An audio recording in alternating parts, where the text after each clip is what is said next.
안녕하세요. 예방의학 강의를 진행하게 된 안진아 교수입니다.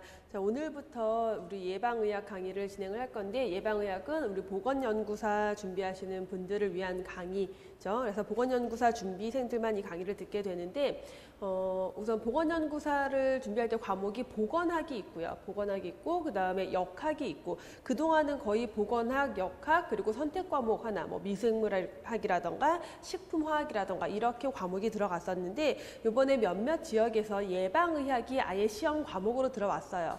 근데 그래서 예방의학이라는 시험 과목을 아예 대비하기 위해서 예방의학이라는 과목을 준비하고는 있지만, 사실 보건연구사를 준비하시는 분들에게 기본적으로 필요한 과목이 예방의학이죠. 그래서 보건학, 역학 모두 이 예방의학에 다 포함이 되어 있는 부분이고, 예방의학 안에서 대부분의 문제가 출제가 되고 있어요.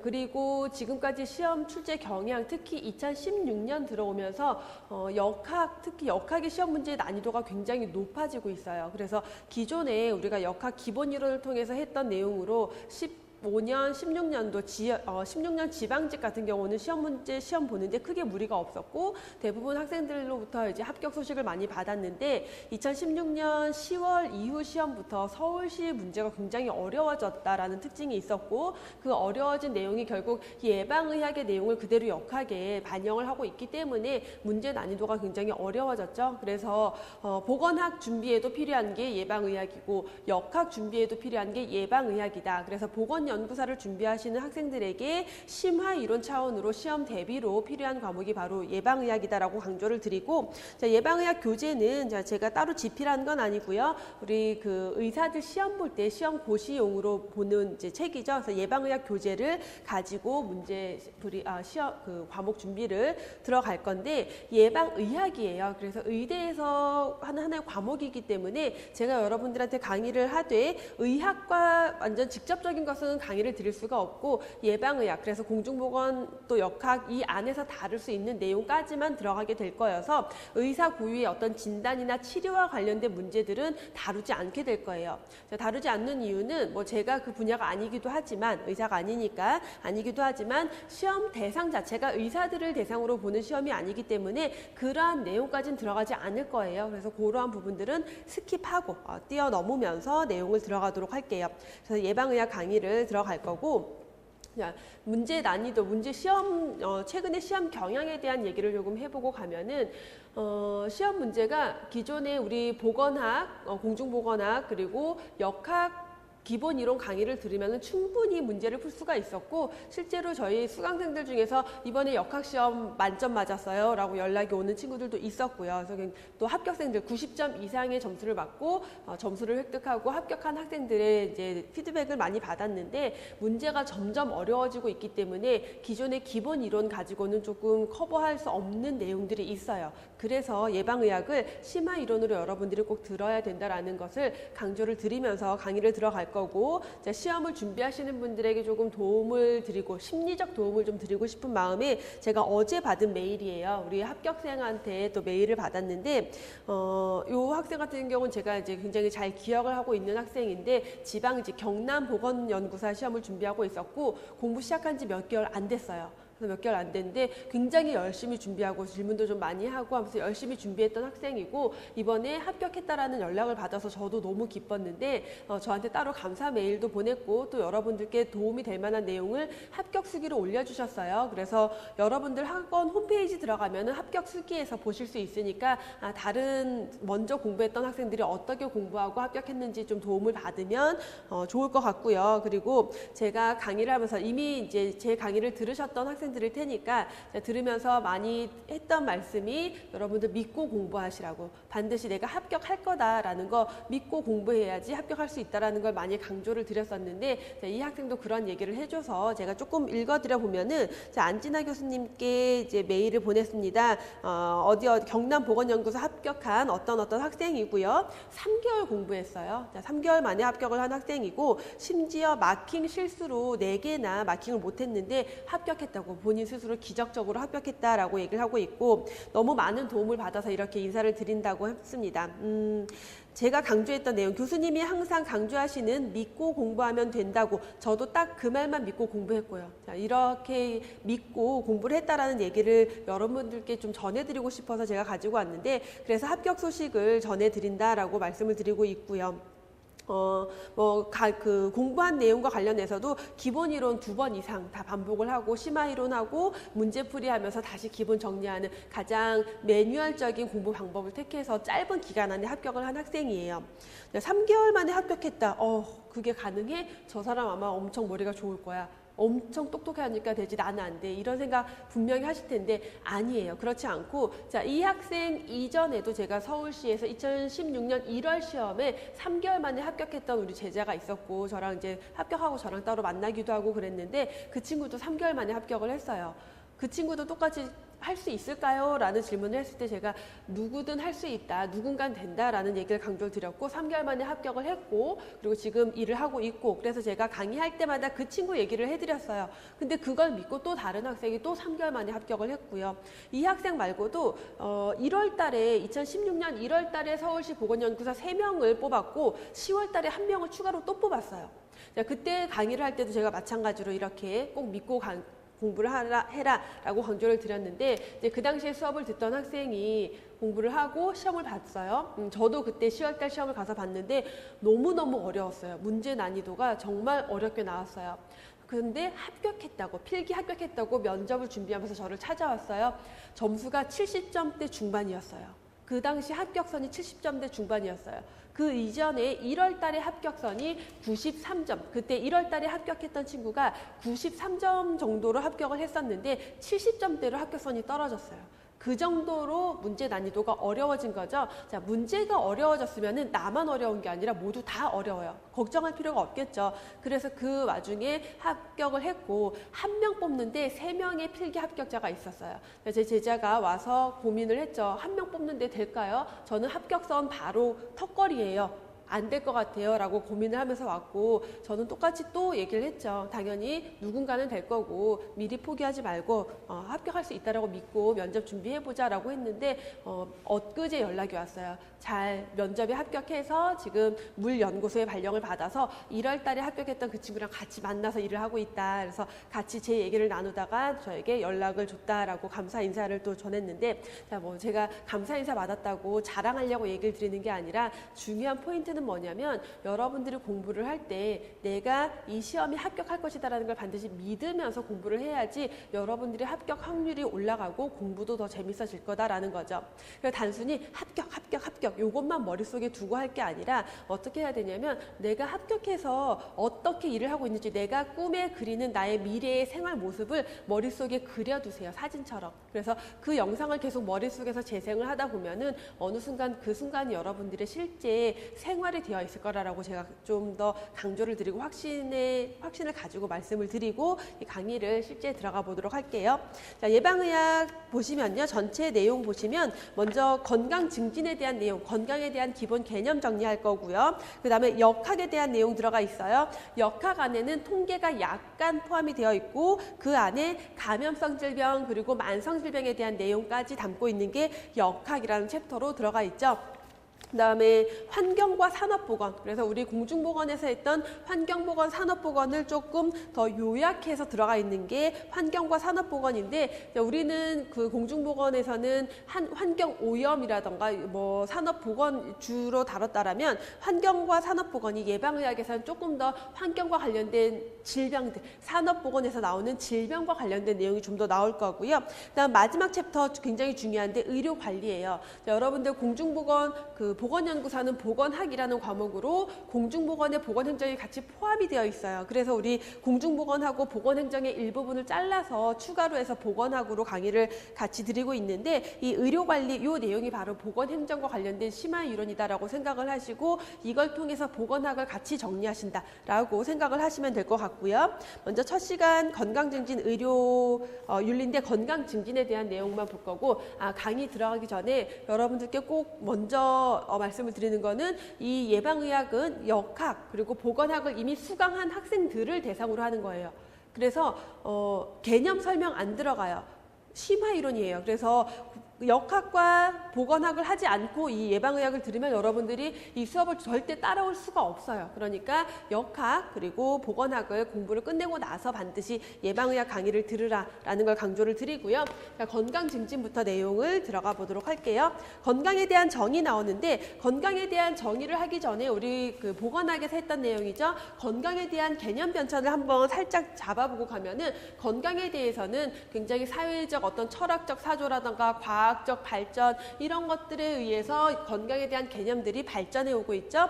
그래서 건강에 대해서 19세기 이전에는 신체 개념의 건강이다. 그래서 사람의 신체적인 문제에만 포커스를 두다가 심신 개념, 이렇게 생물학적으로 모든 것이 설명되지 않아. 그래서 심신 개념으로 넘어갔고 그러다가 정신적인 거, 신체적인 거 같이 보고 있었죠.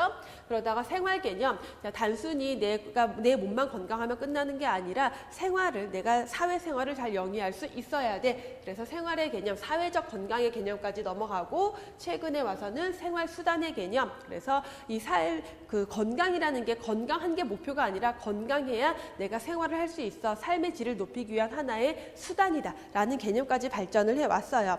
그래서 건강에 대해서 이렇게 개념이 발전이 되어 왔고 건강에 대한 정의를 좀 보면은 먼저 우리 동그라미 나오는 거 우리 보건학, 역학에서 다 다뤘던 내용이죠. 이 원 안에서 설명하고자 하는 거는 건강의 연속선 개념이다. 그래서 건강한 상태, 불건강한 상태 이렇게 끊어지는 게 아니라 건강한 사람이 건강이 나빠지고 굉장히 안 좋아졌다가 회복될 수도 있고 나빠지다가 다시 좋아질 수도 있다라는 걸 설명하고 있는 원이죠.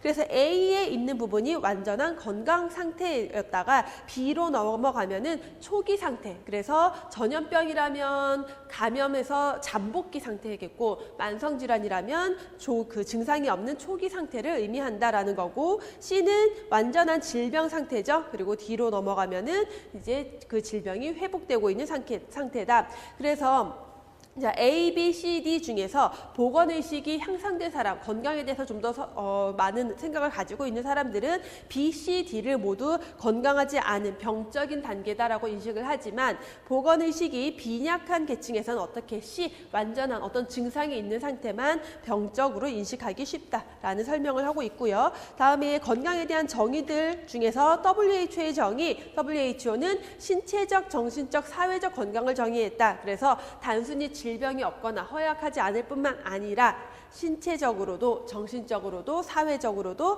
완전한 안녕 상태다. 그 중에서 그 강조된 현대에 와서 강조되는 개념이 바로 사회적 건강, 생활의 개념을 설명하고 있는 거죠. 생활의 개념, 사회적 건강. 그래서 WHO의 건강의 정의인데 그 정의에 대한 특징을 보면은 사회적 측면을 강조하고 있다. 생활의 개념을 반영하고 있다라는 것. 그리고 건강에 대해서 어떤 선언적 의미만 가지고 있어요. 구체적인 측정 가능한 지표 이런 걸 제시하지 않고 당위적인 측면, 선언적인 측면으로만 가지고 있는 내용이다. 그래서 구체적이지 않다라는 것. 그렇기 때문에 어떤 평가 지표로 사용이 될 수가 없다라는 단점도 가지고 있는 거죠. 보편적인 인간의 가치를 모두 포함한다. 그래서 신체적, 정신적, 사회적인 부분을 모두 포함하고 있다. WHO의 건강에 대한 비판을 좀 보면은 너무 비현실적이고 이상적이다라는 거죠. 완전한 안녕 상태라는데 완전한 안녕, 너무 이상적이고 비현실적이다라는 설명. 그리고 건강을 정적인 개념으로 보고 있다. 근데 현대에 와서 생활의 개념, 생활수단의 개념으로 넘어오면서 건강에 대해서는 연속선 개념, 건강과 불건강한 상태가 왔다 갔다 할 수 있는 개념으로 보고 있는데 WHO의 정의는 너무 정적으로 어떤 상태다라고 하고 있다라는 게 단점으로 비판을 받고 있죠. 자, 그 밖에 굉장히 많은 학자들이 건강에 대한 정의를 했었는데 요거는 우리가 공중보건학 그리고 역학에서 다뤘던 내용들이죠. 그래서 블랙스터라는 학자 긍정적인 정의, 포지티브적인 정의와 부정적인 정의, 네거티브적인 정의로 건강을 구분을 했어요. 그래서 긍정적인 정의는 어떤 정의? 나 잘 지내. 나 굉장히 좋아. 내 상태는 굉장히 좋은 상태야. 라고 긍정적으로 설명할 때는 긍정적인 정의고 네거티브적이다. 부정적인 정의는 어떻게? 부정적인 정의 또는 소극적인 정의라고도 하는데 적극적인 정의, 지금 여기에서 부정적인 정의라고 했지만 얘를 더 정확하게는 소극적인 건강을 자, 부정적이라는 표현을 쓰지 말고 소극적이라는 표현을 쓸게요. 소극적이라고 하면 어떤 식으로 나 아프지 않아, 아픈데 없어. 좋아가 아니라 아프지 않아. 이런 식으로 네거티브적으로 설명을 하는 경우를 소극적인 정의라고 해요. 나 두통 없어. 나 감기 안 걸렸어. 이렇게 설명되는 게 바로 소극적인 정의죠. 두 번째, 베르나르와 캐논. 우리 보건학에서는 베르나르라는 학자만 봤지만 캐논이라는 학자, 프랑스의 베르나르와 미국의 캐논이라는 학자는 항상성에 대해서 설명이 됐죠. 외부 환경이 변하더라도 나의 내부 상태가 항상 그 상태를 유지하고 있는 상태가 건강이다라고 했던 학자 베르나르와 캐논이 있었고요. 와일리라는 학자는 유기체가 외부 환경에 잘 적응하는 것, 그래서 환경을 언급했다. 환경과의 관계를 중요시했다라는 거. 자, 파슨스, 가장 중요한 건강에 대한 정의 중에 하나죠. 사회적인 역할, 사회적 건강을 정의했던 사람. 그래서 건강이라는 것은 내가 나의 사회적 역할에 잘 적응하는 상태다. 사회적 역할을 수행할 수 있는 상태다. 나의 임무, 역할을 수행할 수 있는 상태가 건강이다라고 했고, 뉴먼은 신체적, 정신적, 도덕적으로 최고로 발달한 완전히 조화된 인간이 건강이다. 그리고 마지막 윌슨은 신체 조건을 무관하게 취급했던 게 윌슨이에요. 그래서 신체 조건과 무관하게 내가 사지가 없어도, 팔다리가 없어도 나는 건강하다라고 느낄 수가 있고, 내 신체가 완전히 건강함에도 불구하고 나는 건강하지 않다라고 느낄 수도 있다라는 주관적인 건강을 설명했던 게 윌슨이었죠. 그래서 건강에 대한 정의들을 좀 봤고요. 문제 바로 이어서 보시면은 다음 중 옳은 것, 그 그림 안에서 건강의 연속선을 설명하고 있는 그림이죠. 그래서 그림 안에서 설명하고 있는 것, A, B, C, D에 대해서 A는 조기 검진을 말한다. 조기 검진은 언제 하는 거예요? 우리 질병 예방 단계에서 조기 검진은 2단계에서 하는 것. 2단계, 2차 예방이라고 했고, 2차 예방은 어떤 질병이 진행되고 있는 상태, 불연성 감염기에 하는 것이다. 그러니까 B에 해당이 되겠고, B는 만성질환과 관계가 없다가 아니라 만성질환의 경우에서는 어떤 상태, 질병의 초기 증상이 없는, 자각 증상이 없는 초기 단계를 설명할 수가 있겠고, 감염병에서는 잠복기가 B가 해당이 되는 거죠. B가 잠복기에 해당이 된다. D는 예방과 무관하다. 예방과 무관한 게 아니라 예방 단계 중에서 3차 예방에 해당이 됐죠. 광의의 질병 단계는, 넓은 의미에서의 질병 단계는 B, C, D다. 그래서 보건의식이 좀 더 높은 계층에서는 B, C, D를 모두 질병 단계다라고 인식한다라고 설명을 했어요. 다음, WHO에서 제시한 건강의 정의에 대한 설명으로 맞지 않은 것을 묻고 있는데, WHO에서 앞에서 건강의 정의를 봤을 때 신체적, 정신적, 사회적으로 완전한 안녕 상태다라고 했어요. 보건 부문의 사업 범위를 확대하는 계략적 지침이 된다. 그래서 어떤 이념적인 기준만을 제시를 하고 있기 때문에 그게 계략적 지침이 된다라고 할 수가 있겠고, 이념적 목표 설정에 도움을 준다. 그래서 정확한 어떤 측정 도구는 되지 못하지만 이념적 목표 설정에 도움이 된다. 측정 지표와 방법을 개발하는 데는 도움을 줄 수가 없다. 왜냐하면 그 정의 자체가 어떤 측정 지표, 구체적이지 않기 때문이죠. 삶의 여러 가지 측면, 그래서 신체적, 사회적, 정신적 측면을 모두 포함하고 있고, 내용이 모호해서 건강에 관한 실증적 분석에는 어려움이 있다. 그래서 건강의 정의, WHO 건강의 정의를 좀 더 보면요, 이러한 비판들을 받고 있어요. 우리 교재에 있는 내용에 좀 더 추가로 내용을 들여보면은 정의가 너무 비현실적이고 이상적이고 정적으로 보고 있다. 안녕이라는 개념 너무 주관적이다. 그리고 객관적인 측정이 불가능하다. 제시되지 않은 게 단점이다라는 거고, 정적인 상태로 보고 있기 때문에 동적, 예후에 대한 내용이 포함되지 않았다. 너무 관념적이고 모호한 설명이다라는 비판들을 받고 있다라고 설명을 드렸죠. 자, 여기까지 보시고, 다음에 11페이지 이어서 보시면 건강관리에 대한 내용인데, 건강관리에서 1차, 2차, 3차 예방이 나와요. 자, 1차, 2차, 3차 예방은 질병의 자연사 5단계와 함께 우리가 공중보건 역학에서 정리를 했던 내용. 그래서 이 표로 간단하게 볼 수 있는 게 질병의 자연사 5단계와 예방 단계죠. 그래서 1단계, 2단계, 3단계, 4단계, 5단계까지 봤을 때 1단계는 비병원성기, 그래서 어떤 단계? 병인과 숙주와 환경이 서로 잘 상호작용을 하고 있는 상태다. 그래서 어떤 질병이 전혀 없는 상태를 병인, 숙주, 환경, 상호작용이 잘 이루어진 비병원성기라고 했죠. 2단계인 초기 병원성기에는 병인의 자극이 형성된 시기예요. 자, 병인의 자극이 형성이 됐는데 아직 나에게 자극을 하고는 있지만 내 몸에 들어오지 않았어요. 감염병, 병원체가 돌아다니고 있긴 하지만 내 몸에 들어오진 않았어요. 감염되진 않은 그런 상태고, 불연성 질병기는 병인에 대한 자극이 내 몸에 들어와서 내가 어떤 반응을 하기 시작했는데 불연성, 아직 증상이 나타나지 않은 시기고, 현성 질병기는 증상이 나타난 시기죠. 자, 마지막 회복기까지라고 봤을 때, 자, 이 상태에서 비병원성기와 초기 병원성기까지를 나눠서 1차 예방이라고 했고, 2단계 불연성 질병기와 현성 질병기를 2차 예방이라고 했죠. 자, 회복기는 3차적 예방이다라고 했어요. 그래서 1차 예방에서는 아직 질병에 걸리지 않은 상태, 그러니까 뭘 해야 된다? 질병에 걸리지 않도록 예방해야 되는 단계다. 2차 예방은 질병에 이미 걸렸어요. 그러면 최대한 빨리 발견해서 빨리 치료하고 악화를 방지해야 되고, 그 다음에 회복하고 있는 단계다라면은 이제 빨리 회복할 수 있도록 도와줘야 되는 게 3차 예방에 해당이 되는 거죠. 그래서 1차 예방에서도 비병원성기 1단계에서는 건강 증진, 환경 위생 이러한 활동들이 이루어지겠고, 2단계에서는 특수 예방이라고 하는 것, 어떤 특정 원인을 제거하기 위한 것, 예방접종이라던가 환경 관리, 어떤 직업병이라던가 어떤 질병을 일으킬 수 있는 유해 요인 이런 것들을 제거하는 게 특수 예방 2단계에 들어가겠고, 2차 예방 중에서도 불연성 질병기 증상이 없으니까 조기에 발견하고 조기 검진에서 조기 발견하고 조기 치료하고, 현성 질병기에서는 악화 방지를 위한 치료가 들어가고, 회복기에서는 재활과 관련된 내용들이 들어갈 수 있겠죠.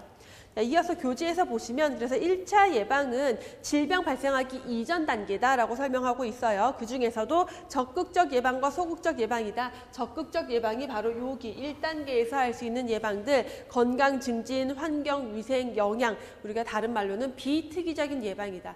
특별한 무언가를 예방하기 위한 게 아니라 모든 것들을 예방하기 위한 것, 비특이적인 예방이다. 소극적 예방에는 특수 예방이라고 해서 특별한 무언가 그거 하나만 예방하기 때문에 소극적 예방인 거죠. 예방접종, 환경 정리, 그래서 어떤 위해 요인이 되는 그 환경을 정리한다라는 거예요. 그 위해 요인에 의한 문제를 개선하겠다라는 거죠.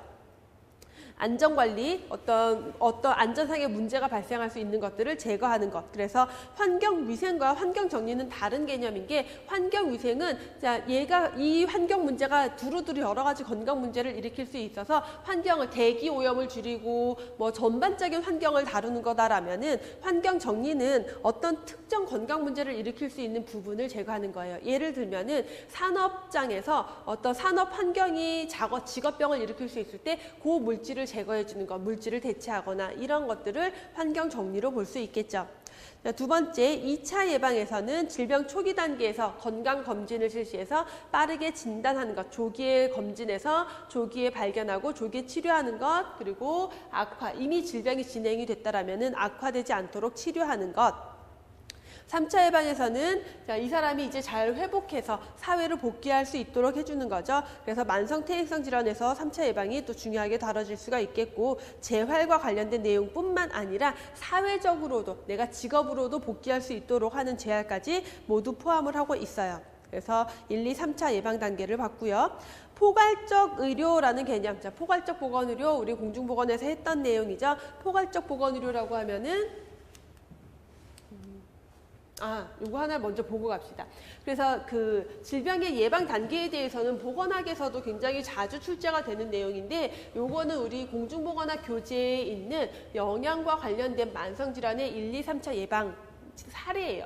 그래서 이 내용은 우리 공중보건학 만성질환 파트에 이 내용이 그대로 들어가 있는 내용이니까 참고를 해서 한 번 더 보시면 되겠고, 이 내용들은 지문 자체가 그대로 시험 문제로 출제가 돼요. 1차, 2차, 3차 예방에.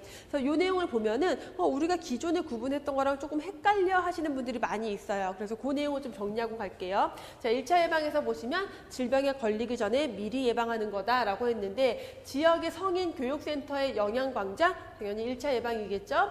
점심 식사를 저지방식으로 제공한다. 1차 예방, 질병에 걸리기 전에. 농산물 시장과 과일, 야채 공급량을 증진한다. 그래서 시민들의 어떤 과일, 야채 섭취량을 늘리겠다. 1차 예방이겠죠. 2차 예방에서 많이 헷갈려 하시는데 심혈관 질환 고위험군에 대한 영양 상담, 요거를 1차로 생각하시는 분들이 굉장히 많아요. 근데 1차가 아니고 얘는 2차로 분류를 해야 되는 거고, 왜 그러냐면 예를 들면 우리가 암 고위험군에 대해서 금연 교육을 실시한다라고 했을 때 걔는 1차로 분류를 했었단 말이에요. 근데 얘는 왜 2차예요? 자, 이 심혈관 질환의 고위험군이라는 건 심혈관 질환의 고위험군의 가장 큰 그 위험 인자들이 뭐냐면 고혈압, 콜레스테롤 혈증, 이미 이 기저 질환들을 가지고 있는 사람들이 바로 고위험군이에요. 그러다 보니까 이 사람들의 식습관을 고치는 거는 이미 질병이 진행되고 있는 단계다라고 보기 때문에 얘는 2차 예방으로 들어가요. 그래서 요 내용은 그대로 심혈관 질환 고위험군 영양 상담 2차 예방이다. 이미 그 혈중 콜레스테롤, 중성지방 이게 높은 사람들을 얘기하는 거죠. 그렇기 때문에 2차 예방으로 들어가는 거고, 콜레스테롤에 대한 선별 검사니까 조기 검진 바로 2차 예방이죠. 임신 당뇨 병력이 있는 여성들도 마찬가지의 개념이에요. 임신 당뇨에 이미 걸렸었어요. 분만을 하고 나서 없어졌지만 이 사람들은 한번 걸렸기 때문에 재발할 확률이 굉장히 높아서 이미 질병의 불연성 질병기 정도로 보는 거죠. 그렇기 때문에 이 여성들에 대한 당뇨병 교육 프로그램 2차 예방으로 들어간다라는 거. 3차 예방에서는 신장 질환을 가지고 있는 환자에 대해서 영양의학적으로 치료하는 것, 그리고 심장 재활하는 것, 그리고 당뇨 환자가 퇴원해서 치료를 끝낸 다음에 퇴원해서 자가 관리할 수 있도록 재활과 관련된 내용이 이기 때문에 3차 예방. 그래서 보다 보면요, 2차와 3차의 구분이 모호해요.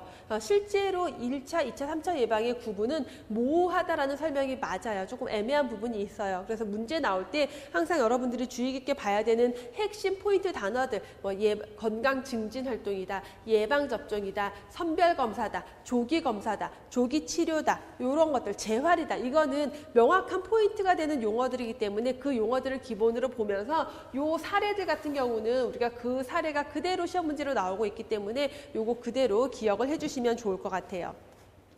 다음에 포괄적 의료, 포괄적 보건의료에 대한 개념을 볼 건데, 포괄적 보건의료는 어떤 내용들을 다루고 있다? 건강 증진과 질병 예방과 치료와 자, 이 모든 걸 가지고 있는 게 포괄적 보건의료라는 개념인 거죠. 그래서 포괄적 보건의료, 그 기존의 의료는 치료에만 포커스를 두고 있었지만 치료의학과 예방의학을 합친 게 포괄적 의료고, 우리는 이제 의료보다는 보건의료로 봐야 되기 때문에 보건의료, 포괄적 보건의료는 건강 증진, 질병 예방, 치료, 재활까지 모두 다 아우르고 있는 총괄적인 개념이 포괄적 보건의료의 개념이다라고 보시면 되겠죠. 뒤로 넘겨서 문제를 보도록 할게요. 만성질환 관리에서 2차 예방에 해당하는 것을 고르래요. 뇌졸중 환자의 재활치료, 자, 재활치료니까 3차 예방이겠고, 직장 점심 식단의 저지방 식사 제공 1차 예방이었죠. 당뇨 콩팥병, 당뇨가 있고 신장에 질환이 있는 환자에 대한 영양교육. 자, 이 사람은 당뇨에 이미 합병증까지 온 거예요. 그렇기 때문에 3차 영양교육이지만 3차 예방에 들어가는 거죠. 다음 4번에 당뇨병 가족력이 있는 50대 남자의 혈당 검사 조기 검진을 위한 거니까 2차 예방, 그러니까 2차 예방에 해당되는 건 4번이고, 심근경색증으로 입원한 환자의 흡연자의 금연 교육, 그래서 이미 질병이 진행된 사람의 어떠한 그 재활과 관련된 내용으로 들어갈 수 있는 거죠. 흡연자에 대한 금연 교육인데 그냥 흡연자가 아니라 심근경색증 환자에 대한 거니까, 그래서 정답 4번이죠. 다음에 2번 문제 보실게요. 만성질환 관리에서 3차 예방을 통해서 줄일 수 있는 것. 자, 1차 예방을 통해서는 우리가 줄일 수 있는 게 발생률이에요. 그래서 1번에 있는 발생률은 1차 예방을 통해서 줄일 수가 있겠고, 이 유병률을 줄일 수 있는 것. 자, 1차 예방을 통해서 발생률 자체를 줄이면은 유병률을 줄일 수는 있겠죠. 근데 2차 예방을 활성화시키면은요, 유병률이 증가하게 된다라는 특성도. 그래서 검진을 많이 하면은 환자가 아니었던 사람이 환자로 빠르게 진단을 받기 때문에 유병률이 오히려 증가할 수가 있겠고, 조기 치료율을 높인다. 자, 조기 치료율을 높일 수 있는 방법은 2차 예방이겠죠. 2차 예방을 통해서 조기에 검진해서 조기에 치료한다. 3차 예방, 장애를 줄이기 위한 재활 치료죠. 그래서 장애 발생률을 줄일 수 있는 거 3차 예방이고, 건강검진 미수검률. 자, 2차 예방을 통해서 2차 예방 활동을 높일수록 건강검진의 미검수율은 떨어지겠죠. 미수검률은 떨어지겠죠. 건강검진을 안 받은 사람을 수검률이라는 것은 건강검진을 안 받은 사람이라는 건데, 그게 아니라 2차 예방을 통해서 건강검진 수검률을 높일 수가 있겠죠. 그래서 이번에 정답은 4번. 포괄적 보건의료 서비스에 대한 개념 가장 옳은 것 하면은 3번에 있는 예방, 치료, 재활 등을 다 포함하는 개념이 포괄적 보건의료라고 했고, 마찬가지 4번 문제 포괄적인 의료에 대한 설명, 예방의학과 치료의학을 통합한 총합적인 개념이 바로 포괄적 보건의료다라고 했죠. 5번 문제, 2차 예방에 대한 설명으로 옳은 것 보시면은 2차 예방 조직 변화로서 병리 단계 중에서 초기 단계에 해당이 된다. 자, 2차적 예방이 진행되는 건 병리적 단계가 이미 진행이 된 초기 단계에 빠르게 진단하고 빠르게 치료하는 것이다. 맞는 설명이겠고, 질병 단계로서 감수성 단계이다라고 하고 있는데, 자, 질병의 자연상 5단계에 대한 설명으로 봐야 되겠죠. 자, 2차 예방은 불연성 질병기, 그래서 초기 질병 진행 초기 단계부터 시작이 되는데, 감수성 단계라는 것은 내가 질병에 걸릴 수 있는 상태, 바로 요 2단계에 해당이 되는 거죠. 그러면 1차 예방에 해당이 될 수 있다라고 보면 되겠고, 증상 발현 과정에서 불연성 단계가 이에 해당이 된다. 자, 불연성 질병기는 2차 예방에 해당이 된다. 건강 증진과 특수 대책에 해당이 된다. 자, 건강 증진은 여기에서, 특수 대책, 특수 예방은 여기에서 1, 2단계 1차 예방에 해당이 되죠. 그러면 옳은 게 가와 다, 정답 2번이죠. 그래서 여기까지 해서 건강 증진 내용까지 봤고요. 의료 윤리에 대한 부분은 제가 다루지 않겠습니다. 그래서 건강 증진에 대한 부분 가볍게 살펴봤고, 잠깐 여기까지 하고 다음 시간에 이어서 역학에 대한 내용으로 들어가 보도록 할게요.